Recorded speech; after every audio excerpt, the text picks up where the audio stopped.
প্রবাসীরা খুব সাবধানে থাকেন।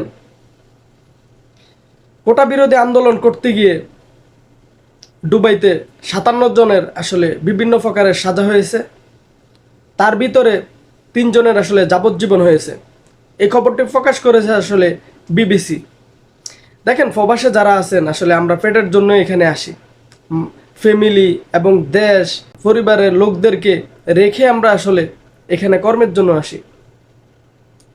এখানে আসলে আরবের বিভিন্ন দেশ আপনার রাজতান্ত্রিক দেশ, এখানে আসলে মিছিল মিটিং নিষিদ্ধ। সেখানে যদি আপনি এরকম মিছিল মিটিং করেন, সেখানে আসলে সমস্যা হতেই পারে। খুব সাবধানে থাকবেন। বা এখানে আপনি পেটের জন্য আসছেন, আমি পেটের জন্য আসছি, এখানে এগুলো না করাই উত্তম।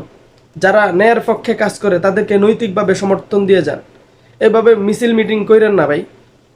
এখন এই যে 3টা লোকের আসলে যাবজ্জীবন জেল হয়েছে, তাদের ফ্যামিলি কি করবে? সেও তো কোনো না কোনো ফ্যামিলির একজন ত্রাণকর্তা, সে তার ফ্যামিলিকে সাপোর্ট করে। এখন তার ফ্যামিলি, ওই লোকটা না থাকার কারণে ওই ফ্যামিলি কোথায় যাবে? এগুলো আমাদের বোঝা উচিত।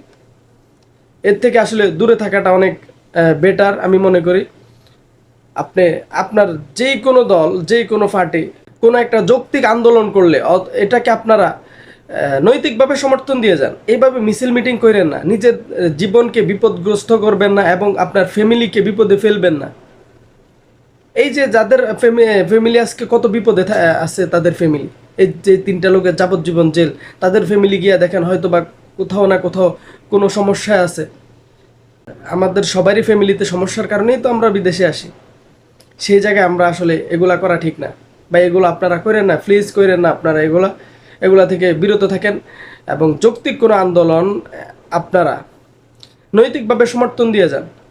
ধন্যবাদ সবাইকে, এবং ভালো লাগলে ভিডিওটি শেয়ার করে দিবেন, অন্যকে দেখার সুযোগ করে দিবেন।